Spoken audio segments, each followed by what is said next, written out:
तो ये था वो स्वप्न जो महारानी महादेवी ने पुत्र कामिष्ट यज्ञ के पश्चात देखा। आदरणीय कुलगुरु वाचस्पति एवं समस्त ब्राह्मणगण, कृपा करके हमें यह बताएं, स्वप्न का तात्पर्य क्या है?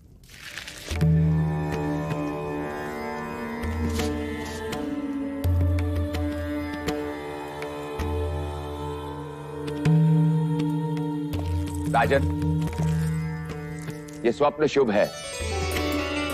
लाल कमल का खिलना सृजन का संकेत, आकाश से सफेद हाथी ऐरावत के अवतरण का अर्थ है। कोई दिव्य आत्मा जन्म लेने वाली। बधाई हो, महादेवी गर्भ से है। बधाई हो महादेवी, बधाई हो महाराज, बहुत बहुत बधाई।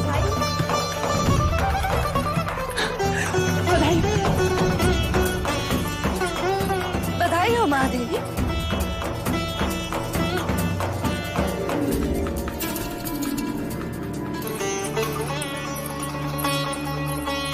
बधाई हो महाराज, बधाई हो।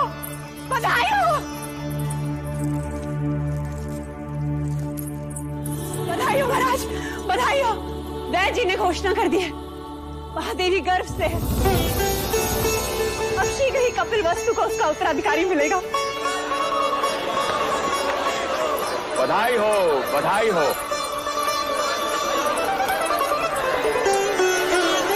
राजन, एक और बात, इस योग में जन्म लेने वाला बहुत बड़ा योद्धा बनेगा। ऐसा ही होगा। हम तो केवल राजा बने, वो राजाओं का राजा होगा, महान योद्धा होगा, चक्रवर्ती सम्राट होगा।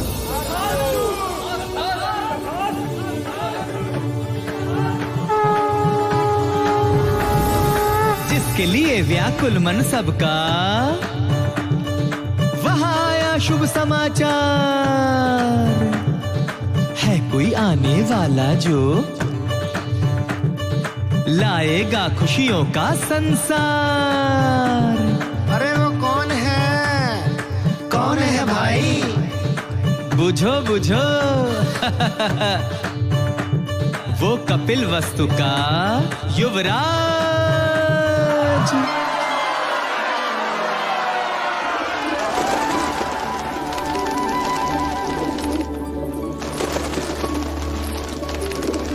ये क्या कर रही हैं आप? इन पंछियों को क्यों उड़ा रही हैं? यह पंछी नहीं है मंगला दीदी, ये हर्ष है, उल्लास है, जिन्हें मैं व्यक्त कर रही हूँ। देखो ना, इन्हें इनके बंधन से मुक्ति मिल गई और हमें हमारे सौभाग्य से। आज मैं इतनी आनंदित हूँ, इतनी आनंदित हूँ कि बस व्यक्त नहीं कर सकती। वो तो मैं देख रही हूँ कि आप कितनी आनंदित हो रही हैं। जैसे संतान महादेवी माया को नहीं, आपको ही होने वाली। सच कहा मंगला दीदी, यदि संतान मुझे होने वाली होती तो यह आनंद आधा होता। महादेवी माया को हो रही है, इसलिए आनंद दुगना हो गया है। जिसका अधिकार है उसी की कोख फल रही है। मगर फिर भी इस तरह आनंद का प्रदर्शन करना अच्छा नहीं होता। वो कहते हैं ना, ईर्ष्या का विष तो हवाओं में भी होता है। न जाने कौन विघ्न करता सुन ले और न जाने किसकी अशुभ दृष्टि लग जाए। अब तो जो अशुभ दृष्टि डालेगा, चेहरा उसी का काला होगा।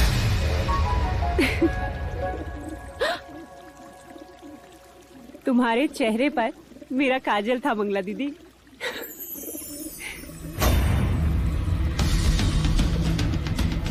मेरे तो केवल गालों पर काजल था महादेवी प्रजापति, पर मैं तो तुम्हें काजल भरे काले आंसू रुलाऊंगी। बस एक और।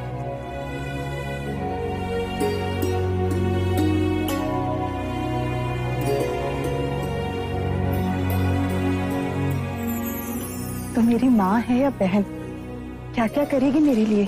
अब रिश्ता है तो करना तो होगा ही। और वैसे भी तुम सबके साथ तो युवराज का केवल एक ही रिश्ता है, पर मेरे साथ तो दो दो हैं। दो? वो कैसे? अब देखो, मैं महाराज की अर्धांगिनी हूँ, यानी युवराज की माँ हुई, और तुम्हारी बहन अर्थात युवराज की मासी भी हूँ। तो हुए ना दो रिश्ते।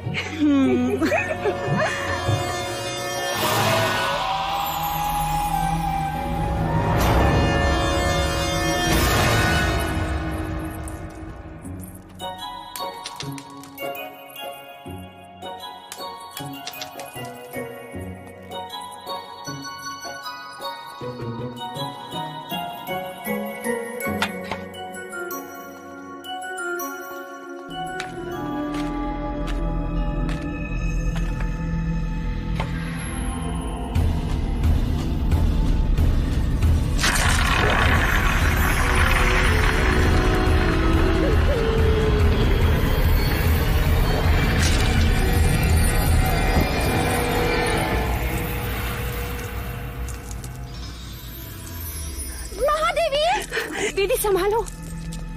महादेवी, क्या हुआ?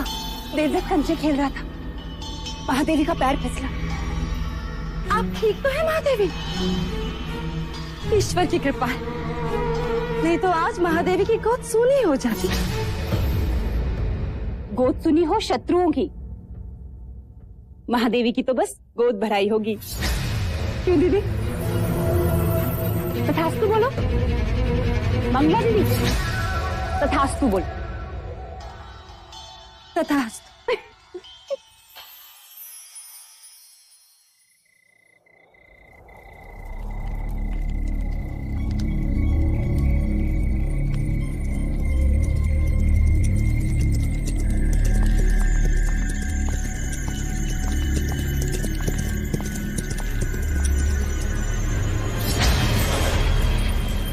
आपने सेवक को बुलाया? सुना है तू लौशिका से ब्याह करना चाहता है ना? चाहने से कुछ नहीं होता मंदिर राजा, क्योंकि लौशिका के पिता तुझसे प्रति भेंट में स्वर्ण मुद्राएं मांग रहा है। जी। ये तेरे लिए है गोपाल, बस तुझे मेरे लिए एक छोटा सा कार्य करना होगा। ऐसी पत्तियां ढूंढनी होगी जिसके रस से मनुष्य की मृत्यु हो जाए। कब तक वैद्य हुसैन के यहाँ जड़ी बूटियां पीसता रहेगा? मैं तो कहता हूं इस बार अपने दुर्भाग्य को ही पीसता। उठा ले, उठा ले।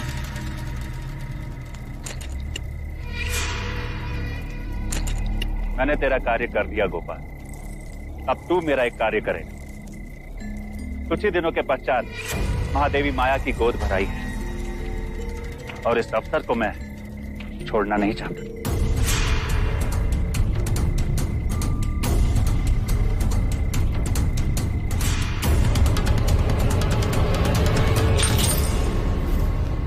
बस गोद भराई के दिन मुझे इतना ही करना होगा। किसने दी तुझे ये मोहर?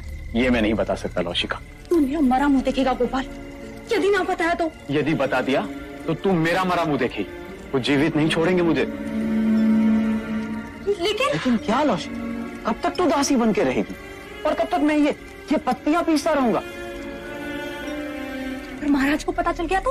अब वो तुझ पर निर्भर करता है लौशिका कि तू किससे ज्यादा स्नेह करती है, अपने गोपाल से या फिर कपिल वस्तु के आने वाले उत्तराधिकारी से।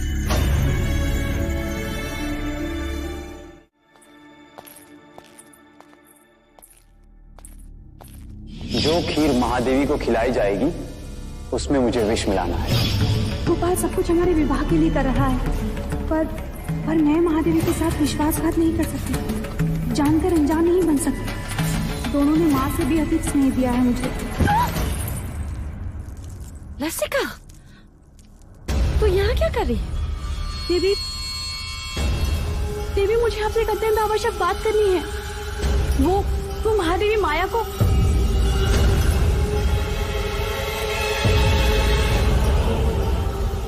क्या कहना चाहती है? जी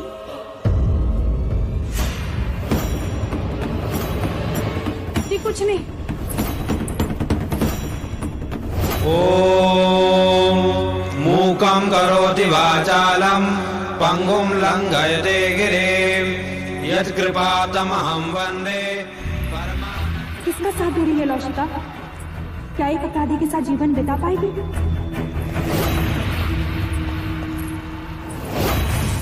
मुझे गोपाल को रोकना ही होगा।